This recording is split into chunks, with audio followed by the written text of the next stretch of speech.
안녕하세요. 오늘은 2021년 7월 1일 목요일 아침입니다. 안국과 새벽기도에 오신 여러분들을 진심으로 환영합니다. 저는 내파교회를 섬기는 정순옥이라고 합니다. 드디어 7월이 되었습니다. 한 해의 절반이 넘어서는 새로운 2021년도 하반기가 접어드는 첫날입니다. 새해에 계획했던 것들을 점검해보거나 새로운 다짐이나 각오를 해보는 것도 좋을 것 같습니다. 힘차게 7월 1일을 시작했으면 좋겠습니다. 그러면 기도드리고 오늘 교과 내용을 살펴보도록 하겠습니다. 기도하겠습니다. 하늘에 계신 저희들의 아버지, 이 아침에 우리를 찾아오시어 하나님 안에서 쉴 수 있는 특권을 허락하여 주심을 인하여 감사합니다. 아버지, 우리를 고아로 버려두지 아니하시고 하나님 품 안에 품으시고 우리에게 하늘의 평안을 허락하심을 약속하신 하나님의 은혜로 인하여 감사를 드립니다. 오늘 이 시간에도 하나님의 날개 아래에 하나님의 품 안에 들어가서 편히 쉬는 그러한 시간 될 수 있도록 도와주옵기를 거룩하신 예수님 이름으로 기도드렸습니다. 아멘. 감사합니다. 2021년도 제3기의 총제목은 그리스도 안의 쉼이라는 제목입니다. 그래서 우리는 제1과 쉴 틈 없이 바쁜 세상에서 살아가기에 대해서 우리가 지금 살펴보고 있습니다. 우리는 지금까지 쉴 틈 없이 바쁘게 돌아가는 세상 속에서 하나님께서 우리를 하나님 안에서 쉼을 쉬라고 명령하셨다라는 사실을 확인할 수가 있었습니다. 특별히 교과에서 다루고 있는 이 쉼은 단순히 육신적인 피곤을 푸는 쉼을 다루는 것이 아니고 영적으로 정신적으로 곤비하고 낙담과 절망으로 가득한 이 지친 영혼들에게 진정한 쉼에 대해서 살펴보고 있는 것입니다.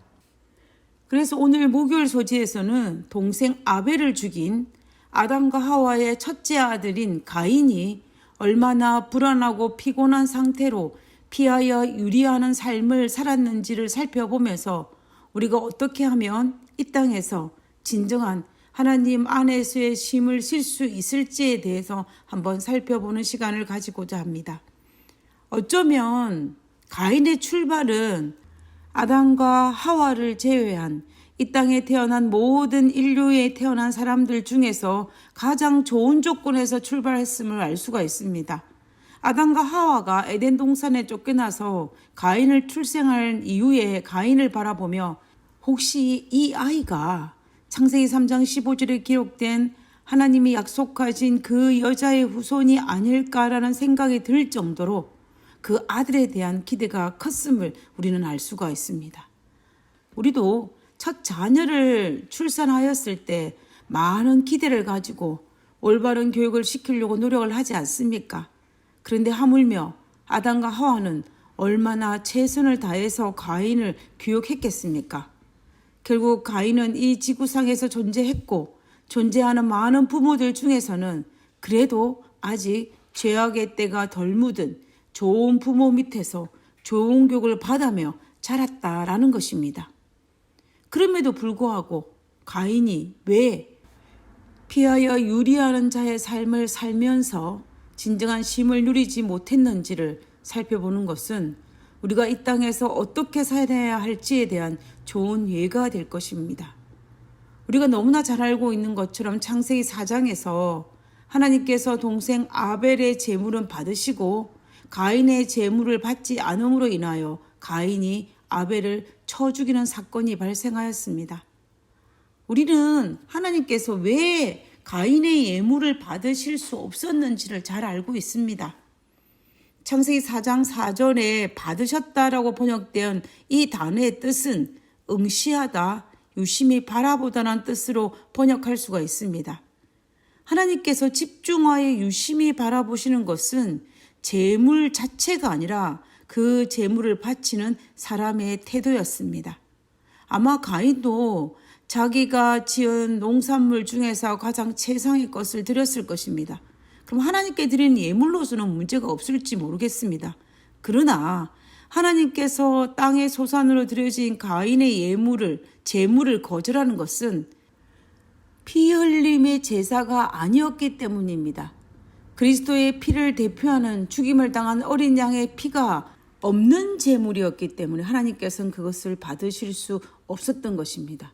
쉽게 말하면 가인의 제물에는 하나님의 명령을 거절한 제물이었습니다. 그러므로 하나님께서는 가인의 예물을 받을 수 없었던 것입니다. 하나님께서는 이런 가인의 태도와 가인의 성품과 가인의 동기를 보시고 그 예물을 거절하였던 것입니다. 교과서에서 소개하고 있는 것처럼 부조선지자 72페이지에서는 가인은 약속된 희생과 희생 제물의 필요성에 대하여 마음속으로 불평과 불신을 품고 하나님 앞에 나아갔다. 그의 봉헌물에는 죄에 대한 참회가 표시되어 있지 않았다. 오늘날 많은 사람들이 느끼는 바와 같이 그는 하나님께서 세우신 계획 그대로 따르는 것은 연약함을 인정하는 것이 되며 자기 구원을 약속된 구세주의 속죄에만 전적으로 의존하는 경륜을 고지곧대로 따르는 것은 연약함을 시인하는 것이 된다고 느꼈다. 그는 자기 의존의 길을 택하였다. 그는 자기의 공로를 가지고 나오려고 하였다. 결국 가인이 드린 예물은 가인의 죄는 하나님을 믿고 하나님을 신뢰하는 대신에 이것을 이번 주 교과의 주제로 이야기한다면 하나님을 통하여 진정한 쉼을 얻고자 하는 대신에 자신을 믿고 자신을 신뢰하면서 자신의 힘으로 진정한 쉼을 얻고자 시도하였다라는 것입니다. 그래서 하나님께서는 가인의 제물을 받으실 수 없었던 것입니다. 당연한 결과입니다. 만약에 하나님께서 가인의 제물을 받으셨다면 나는 길이요 진리요 생명이니 나를 말미암지 않고는 결코 아버지께로 올 자가 없다라고 말씀하신 그 말씀이 거짓이 되는 것입니다. 그러므로 공의의 하나님은 가인의 제물을 받으실 수 없었던 것입니다. 그때 하나님께서 인류의 최초의 살인자 가인에게 벌하시기를 창세기 4장 12절에 내가 밭을 갈아도 땅이 다시는 그 흙을 내어 주지 아니할 것이요 너는 땅에서 피하며 유리하는 자가 되리라. 가인이 내가 땅을 갈아도 밭이 다시는 그 흙을 내어 주지 아니할 것이 된다는 이것은 가인에게 어떤 행보일까요? 가인의 직업이 무엇이었습니까? 성경은 가인은 농사하는 자이었더라 라고 기록하고 있습니다. 지금까지 농사를 지어서 온 가족이 먹고 살면서 평화와 행복을 누렸다라는 것입니다. 그런데 이제는 가인이 농사를 지어도 더 이상 땅의 효력을 즉 풍성한 수확을 거두지 못할 것이라는 것입니다. 옛날에 농사를 지으며 풍년을 이루었는데 농사를 지으면 이제 흉년이 된다는 것입니다. 사실 이 형벌은 하나님께서 하신 것이 아니라 가인의 죄된 행동들과 불순종의 결과로 나타난 결과였습니다. 그러므로 가인은 한 곳에 정착하여 평화롭게 농사를 짓지 못하니 자연적으로 이곳저곳을 떠도는 유리한 자가 될 수밖에 없는 것입니다. 아마도 가인은 다른 사람으로부터 형제를 죽인 살인자라는 비난과 땅이 효력을 발휘하지 못한 그 원망의 소리로 인하여 피하여 유리한 자가 될 수밖에 없었을 것입니다. 하나님 안에서 쉼을 찾기를 거부한 가인의 결과는 다른 어떤 곳에서도 참된 쉼을 찾을 수 없음을 우리는 볼 수가 있습니다. 이 사실을 깨달은 가인이 하나님께 이렇게 이야기했습니다. 창세기 4장 13절에서 14절에 가인이 여호와께 아뢰되 내 죄벌이 지기가 너무 무거우니이다. 주께서 오늘 이 지면에서 나를 쫓아내시온즉 내가 주의 낯을 배웁지 못하리니 내가 땅에서 피하며 유리하는 자가 될지라 무릇 나를 만나는 자마다 나를 죽이겠나이다 라고 이야기합니다. 가인은 자신의 재벌이 중하다고 이야기하면서 피하여 유리한 자와 플러스 그리고 나를 만나는 자마다 나를 죽일 것이라는 그 두려움에 대한 이야기를 합니다.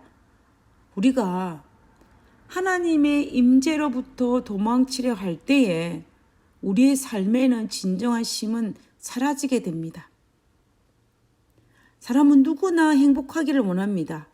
이 말은 이분적 교과 내용의 용어를 사용한다면 사람은 누구나 편안한 쉼을 추구한다는 것입니다.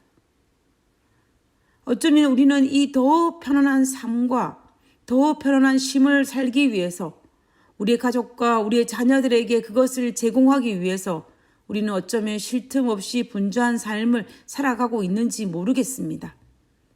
그런데 우리는 여기에서 생각해 보아야 할 것은 사람은 누구나 쉴 틈 없이 분주한 삶을 살아간다는 것입니다. 중요한 것은 그런 쉴 틈 없이 분주한 삶을 살아가면서 하나님께 모든 것을 맡기고 믿는 사람에게는 편안과 숙면을 취할 수 있을 것이고 불완전한 자신을 의지하고 믿는 사람은 불안하고 불면증을 겪을 수밖에 없는 것이 차이입니다. 그렇다면 우리는 쉴 틈 없이 분주히 살아가는 오늘날의 우리 세상 속에서 하나님 안에서 쉼을 선택함으로 다윗과 같은 삶을 살 것인지 아니면 쉴 틈 없이 분주한 삶을 살아가면서 내 안에서의 쉼을 추구함으로 피하여 유리하는 불안과 평안이 없는 삶을 선택하는지는 우리의 선택에 달려 있다라는 것입니다. 하나님은 우리의 속성과 우리의 체질과 우리의 모든 것을 알고 계십니다. 우리에 대해서 가장 잘 알고 계신 하나님께서 이 사실 또한 알고 계시기 때문에 수고하고 무거운 짐자들아 다 내게로 오라고 명령하셨고 7일 중 한 날인 안식일을 쉬라고 명령하셨음을 우리는 알 수가 있습니다. 우리의 행복에 대해서 가장 관심을 많이 가지시는 분이 누구인지 아십니까? 우리를 지으신 하나님이십니다. 자녀의 행복에 대해서 부모만큼 관심이 많은 사람이 없는 것처럼 우리 하나님은 우리의 행복에 대해서 최고의 관심을 가지고 계십니다. 그러므로 우리는 우리를 행복하게 하기 위해서 하시는 하나님의 명령에 대해서 비록 우리가 동의하지 않는 부분이 있다 할지라도 순종해야 합니다. 내가 그 말에 동의해서 순종하는 것이 아니라 나를 향한 하나님의 사랑을 믿기 때문에 순종할 필요가 있다는 것입니다. 우리가 하나님의 명령에 순종함으로 말미암아 가인처럼 피하여 유리하는 자의 삶을 살지 않게 될 것입니다. 우리 모두 하나님의 명령에 즐겨 순종함으로 말미암아 피하여 유리하는 자의 삶이 아니라 편안과 진정한 쉼을 쉴 수 있는 그런 우리 모두가 되기를 간절히 바라면서 오늘 교과 내용을 마치도록 하겠습니다. 기도하고 마치겠습니다. 올바른 동기를 가지고 하나님 앞에 나오기를 원합니다. 약속하신 성령을 보내주셔서 하나님께서 원하시는 올바른 동기를 갖게 도와주시고 하나님의 명령에 기쁨으로 순종할 수 있는 믿음을 허락해 주시옵소서. 하늘에 계신 하나님, 우리가 성경의 많은 부분을 다 알지 못한다 할지라도 이것 하나만은 하나님께서 우리를 너무나 사랑하고 계신다는 사실, 그리고 하나님께서는 우리를 가장 좋은 곳으로 데려가기를 원하신다는 사실, 그것만은 믿고 우리가 하나님의 명령에 즐겨 순종할 수 있는 그러한 그리스도인이 되게 도와주시옵소서. 그때에 진정한 하늘의 평안과 쉼을 얻을 수 있음을 믿사오니 아버지의 오늘 하루도 순종하는 생애를 살 수 있도록 도와주옵기를 거룩하신 예수님 이름으로 기도드렸습니다. 아멘. 감사합니다. 좋은 하루 되시고요. 내일 뵙도록 하겠습니다.